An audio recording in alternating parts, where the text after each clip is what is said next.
The sound of string quartet music drifted through the tall wooden doors of the Whitmore estate, and I stood on the stone steps holding my daughter's hand, staring at the brass door handle like it was the entrance to a world I no longer belonged in. Lily squeezed my fingers.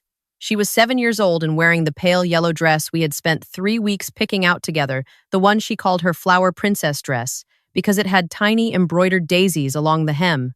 She had asked me 4 times that morning if her hair looked pretty. I had told her 4 times that it looked perfect. "Mommy," she said, tilting her face up toward me. "Why are we standing outside?" I didn't have an answer for her. Not one that made any sense. 20 minutes earlier, my phone had buzzed with a text from my mother.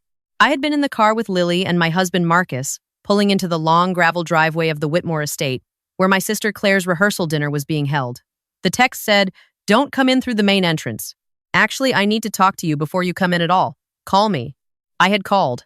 She hadn't picked up. I called again. Nothing. So Marcus parked the car, and the 3 of us walked up to the front door, and I knocked. The door had opened not to my mother or my sister, but to my sister's future mother-in-law, a thin woman named Diane who had the kind of smile that didn't reach her eyes. "Oh," Diane said, and there was something in that single syllable, a flicker of discomfort, quickly smoothed over that made my stomach drop. "You must be Claire's sister." "I am," I said. "We're a little early, I think." "Is Claire?" "Let me get your mother," Diane said, and disappeared back into the warmth of the house, leaving the door only halfway open. I could see past the threshold into the foyer. Candles everywhere, white roses in tall crystal vases, the faint sound of guests laughing, the smell of something wonderful coming from the kitchen. And there, just visible at the end of the hallway, a cluster of women in coordinated dusty rose dresses, the bridal party glasses of champagne in hand. I recognized every single one of them. My sister's best friends from college, her sorority sisters, her coworker Ashley. And standing in the center of all of them, radiant in a white satin robe, was Claire. She saw me at the door. For a half second, something crossed her face. Not happiness. Not the relief of seeing her older sister before the biggest weekend of her life. Something that looked more like irritation. Then my mother appeared in the hallway, walking quickly, pulling the door almost completely shut behind her as she stepped out onto the stone steps with us. "Sarah," she said. Her voice was controlled, the voice she used when she was managing a situation. "I'm glad you're here. There's been a small mix-up with the seating and the guest list, and I think tonight might just be a little..." "A little what?" Marcus said from behind me. His voice was calm, but I knew my husband, and that was his careful calm, the kind that meant he was paying very close attention. My mother looked at him briefly, then back at me. "I think tonight is really just meant to be the immediate wedding party and the 2 families. Very intimate. And there isn't a seat for you. For she glanced down at Lily, and her eyes did something complicated, for the little one." Lily looked up at my mother. "Grandma, am I not doing the flowers anymore?" My mother crouched down to Lily's level. "Sweetheart, that might have changed just a tiny bit." "What do you mean it changed?" My voice came out sharper than I intended. "She's been the flower girl for 6 months. We bought the dress. She's been practicing how to walk down the aisle. She knows the song. Claire decided she wanted the flower girl to match the bridal party color scheme," my mother said, standing back up. "Diane's granddaughter is 5, and she has the right coloring. And it just what?" I said. "It just made more sense to cut out your own granddaughter without telling anyone?" "Sarah, please keep your voice down." "I am keeping my voice down. I was. Barely. You couldn't have called me before we drove 40 minutes? Before Lily put on her flower princess dress?" My mother's expression shifted, then not into guilt, but into something that looked almost like relief that this conversation was finally happening. Like she had been waiting for permission to say the things she actually meant. "Claire is very stressed," she said. "This weekend needs to be perfect for her. And honestly, Sarah, you know how things get when you're around. There's always some kind of tension, and Claire doesn't need that right now. She really doesn't." I stood very still. Behind me, Marcus put his hand on my shoulder. He didn't say anything yet. He was letting me take the lead. That was the thing about Marcus. He never steamrolled, never stepped in front of me, but he was always exactly there when I needed him to be. "She doesn't need tension," I repeated. "You know what I mean." "I know exactly what you mean," I said. And I did. I had known for years, actually. I just kept hoping I was wrong. Claire was 4 years younger than me. She was the beautiful one, the social one, the one who had never had to try very hard for anything because things had always simply arrived for her.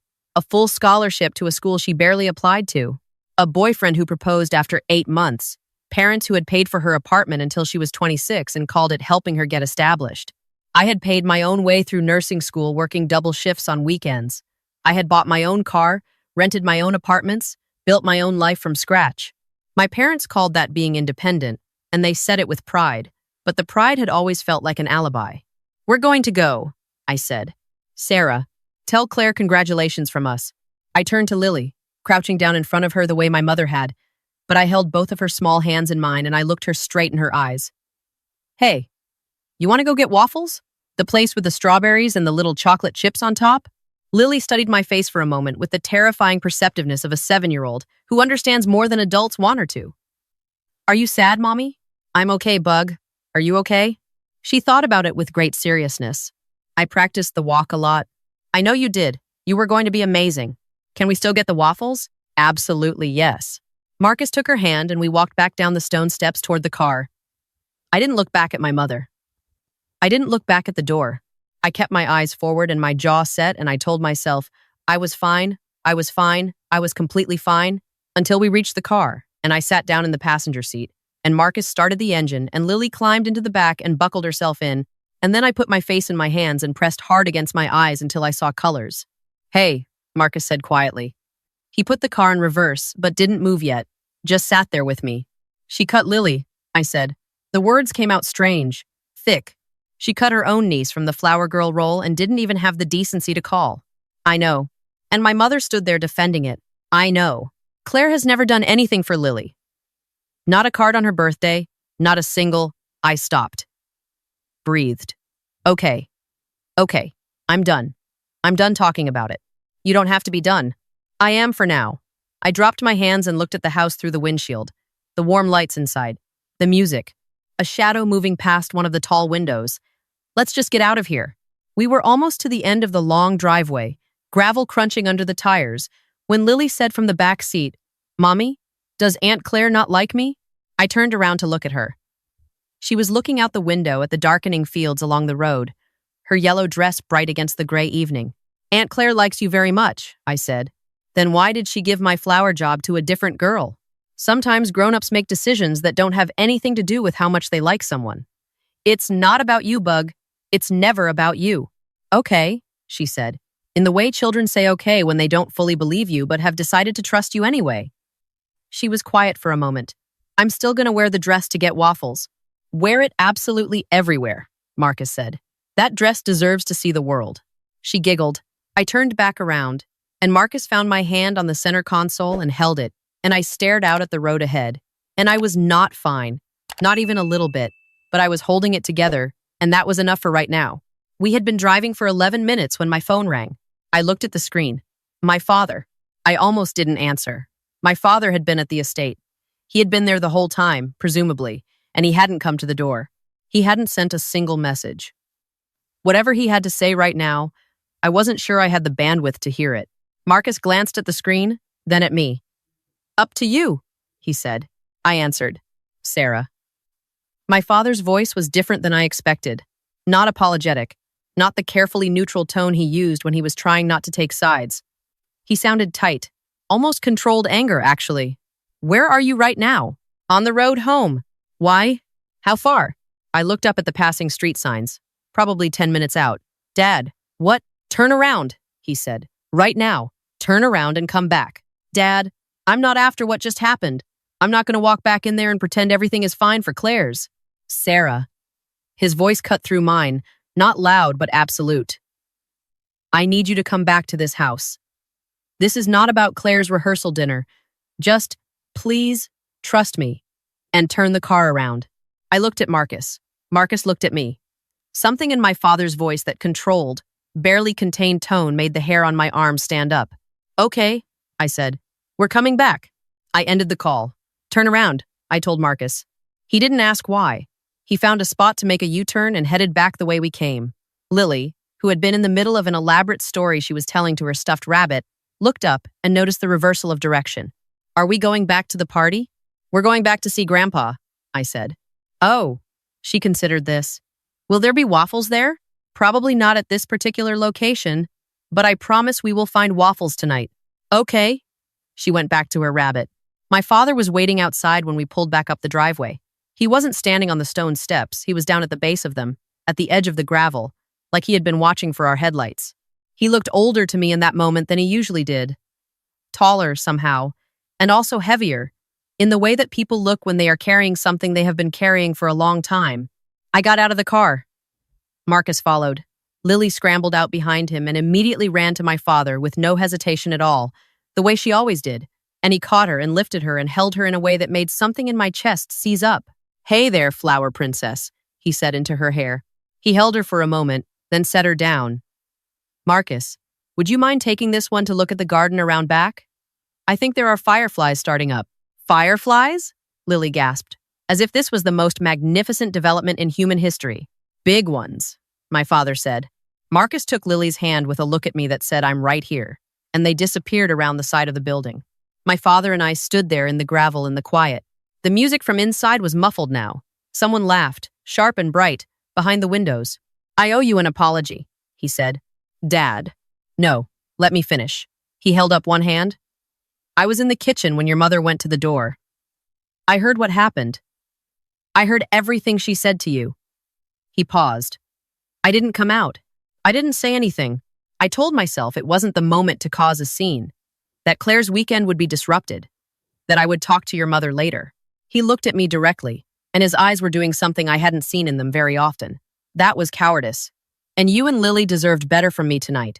"I appreciate you saying that," I said, and I meant it, even though it also felt like arriving with an umbrella after you were already soaked. "There's something else," he said. He reached into the inside pocket of his jacket and took out his phone. He turned the screen toward me. It was a text message from Claire, sent at 11:47 that morning, 6 hours before the rehearsal dinner, while I had been getting Lily's hair done and putting on the dress and driving across town to get here on time.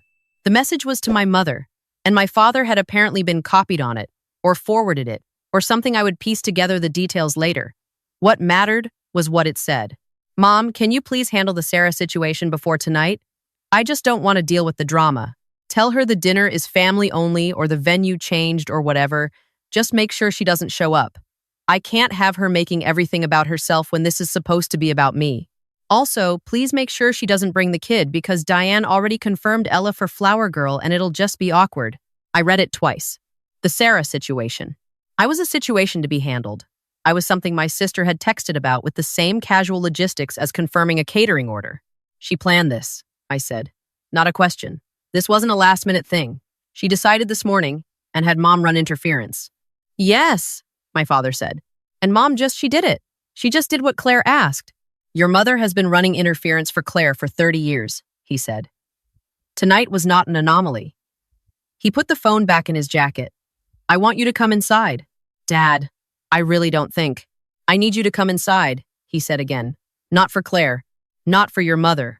I need you to come inside because there are things that need to be said in front of everyone, and I am not willing to let this pass the way I have let too many other things pass."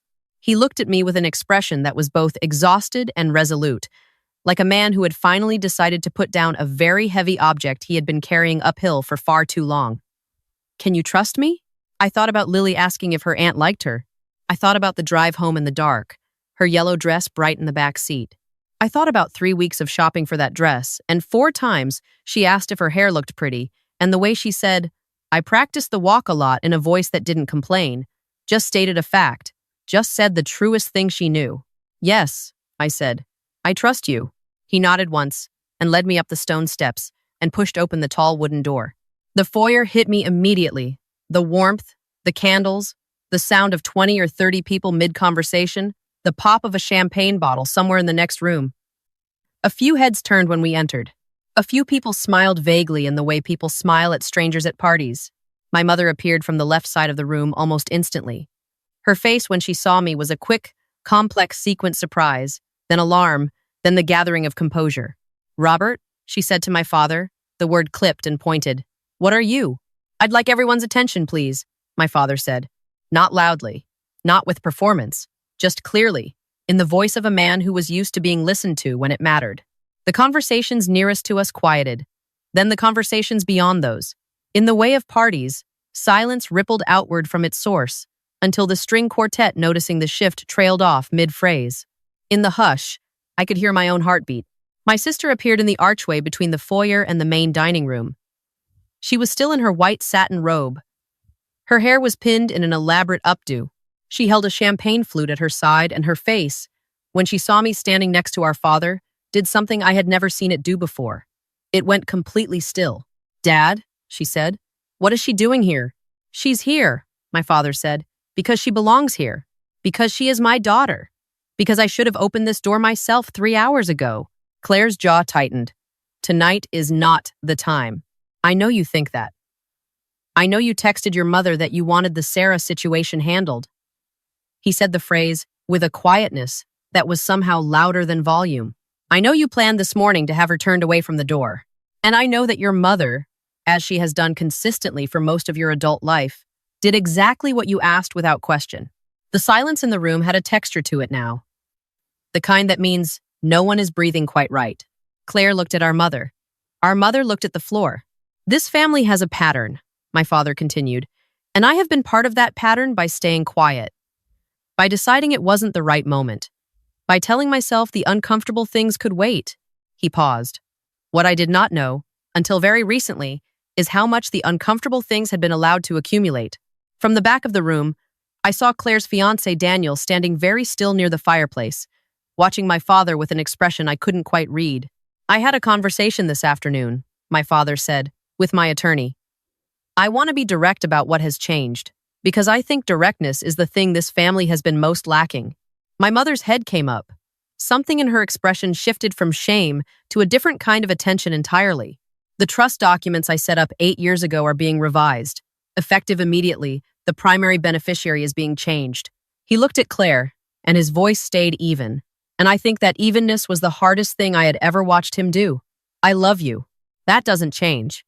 But love doesn't mean unlimited protection from consequences. And I have been confusing the two for a very long time." "You cannot be serious," my mother said, her voice low. "Robert, tonight of all nights." "Yes," he said, "tonight. Because if not tonight, it would have been some other night, after some other incident.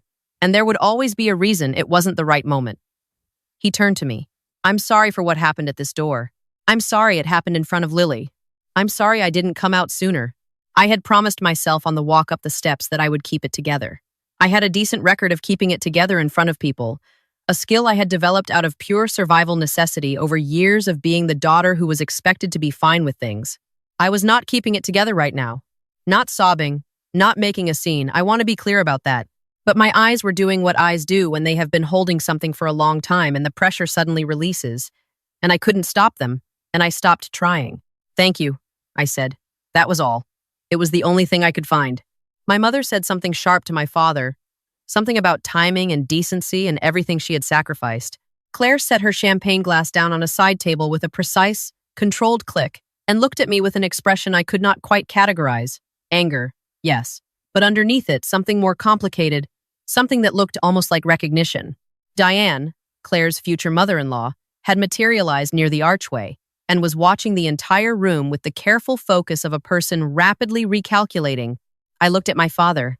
"Where's Marcus? Where's Lily?" "Garden door, that way," he said, pointing toward a hallway to the right. I went. The garden behind the Whitmore estate was dark and cool and smelled like wet grass in early summer.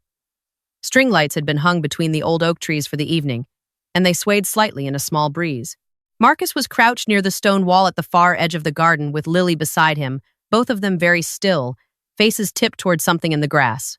I walked across the lawn toward them.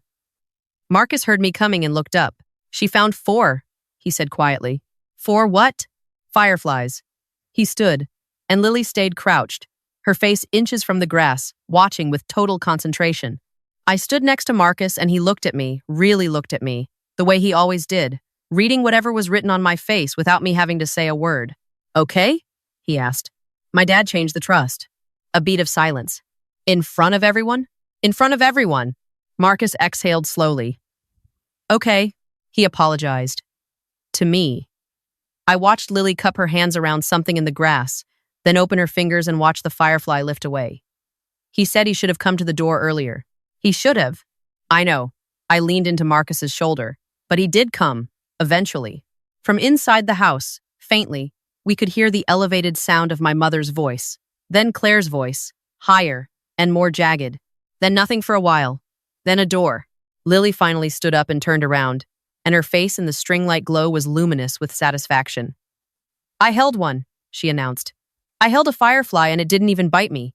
"Fireflies don't bite," I said. "I know. I wasn't scared," she said with dignity. "I was just being careful." Marcus laughed, a real one, low and warm. I pulled Lily toward me and pressed my face into the top of her head, into her hair, and held her for a moment.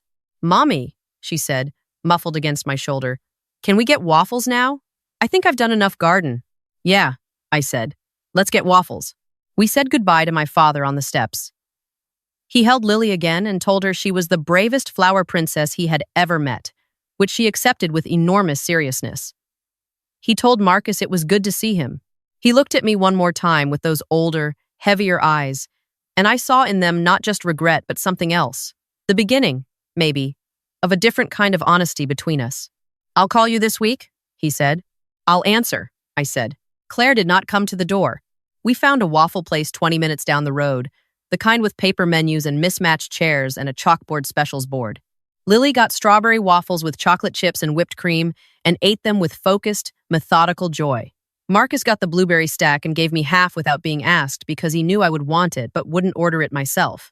We sat in that small restaurant in the humming fluorescent light, the three of us, and outside the window, the town went about its Friday evening. People walking dogs, a couple arguing softly outside a bar, a teenager on a bike, and I thought about the Whitmore estate and the string quartet and the champagne and my sister in her white satin robe, and I felt something that wasn't satisfaction exactly, and wasn't relief exactly, but was something quieter than both of those things. My father called 2 days later, as he said he would. He told me that the conversation with the attorney had actually started 3 weeks before the rehearsal dinner, that he had been watching things accumulate for longer than any of us knew. The text he showed me that night was, as he put it, the last clear piece of evidence he needed to confirm what he had already been privately coming to terms with. The trust changes were real, and they were finalized. The house my grandparents had left to my parents, a property I had always been told would be split equally between Claire and me, had been in steady, informal transition toward Claire for years, my parents quietly treating it as her inheritance without ever making it official. My father reversed that. He also told me something I hadn't known, that my grandmother's pearl necklace, the one that had supposedly been lost in a move years ago, had been given to Claire. My mother had quietly arranged this without telling anyone. When confronted, my mother said she had assumed Claire would treasure it more. I thought about that for a long time. Marcus and I drove up to see my father alone without the kids, without my mother 3 weeks later. We sat on the back porch of his office downtown, and he told me things he had never told me before, about the years I was in nursing school working doubles, about decisions that had been made on my behalf without my knowledge, about the way my self-sufficiency had been used as justification for withholding. He didn't perform the apology. He just stated the facts in the same quiet, direct way he had at the estate, and he let me respond however I needed to respond. And when I got angry, and I did get angry, sitting on that back porch in the afternoon sun, he didn't manage it or smooth it over. He just let me be angry. That, I think, was the thing I had waited longest to be allowed to do. The pearl necklace came to me by mail 6 weeks after the rehearsal dinner. No note, just the necklace, in the small velvet box my grandmother had always kept it in, wrapped in plain brown paper with my name on the front. I put it on for the first time standing at the bathroom mirror on a Tuesday morning before work. Nothing special about the day, no occasion. It sat at my collarbone the way it had sat at my grandmother's collarbone in every old photograph I'd ever seen of her. Lily came in while I was still looking at it. She stopped in the doorway, in her pajamas, hair wrecked from sleep. "Mommy, you look fancy." "It was my grandma's," I said. "Your great-grandmother." Lily stepped closer and looked at the necklace with great seriousness. She reached out one small finger and touched one of the pearls very carefully, then pulled her hand back. "It's pretty," she said. Then, with her signature efficiency, for moving from one subject to the next, "Can I have cereal with the little marshmallows?" "Yes," I said. "Go start the bowl. I'll be right there." She disappeared down the hallway, feet thundering on the hardwood in a way that seemed impossible for someone who weighed 52 pounds. I looked at myself in the mirror for one more moment. At the necklace, at my own face. Then I went to go make breakfast. Claire's wedding happened in September. My father attended. My mother attended. Marcus and I did not. We sent a card, because whatever I thought of my sister, I believed in being decent, and also because not sending a card would have required energy I wasn't interested in spending. She texted me 6 months later. It was a long text, the kind that clearly took multiple drafts and multiple days, and it said things like, "I know I wasn't fair to you, and I think I've been protecting myself from feeling like I needed to compete, and I'm not asking you to forget it. I just wanted you to know." It was not a perfect text. It left out several things it probably should have included. But it was real, in a way that surprised me. I sat with it for 4 days before I responded. When I did, I kept it short. I said I appreciated her sending it. I said I wasn't ready to act like none of it happened. I said maybe there was a version of a relationship we could build eventually, but it would have to be something new, not a return to the old one. She responded with just, "I understand. I'll wait." I don't know what any of that becomes. I genuinely don't know if the space between us will ever close into something comfortable, something that feels like sisters in the way I used to imagine when we were small. The world is full of possibilities I've learned not to pre-decide. What I know is this. The night I stood on the steps of the Whitmore estate holding Lily's hand while the music played inside, I thought I was the one being left out. I thought I was standing at the edge of something I wasn't allowed to have. It took me a long time to understand that I was actually being freed from it, from the version of belonging that required me to disappear a little more of myself each time, to be grateful for less and less, to hand my daughter into a family that had already decided she was a logistical inconvenience. My father calls every week now. He and Lily talk about fireflies. He showed up to her school's fall festival with a ridiculous amount of enthusiasm for a man in his 60s and won her a stuffed elephant at the ring toss, and she has named the elephant Grandpa Robert, which he claims is embarrassing, but which I know he loves. Marcus, for the record, has been telling me for 3 years that I deserved better from my family. I didn't always let myself hear it. I hear it now. And the pearl necklace sits on my vanity on a small brass hook. And some mornings I put it on just to put it on, just because it's mine, and it fits.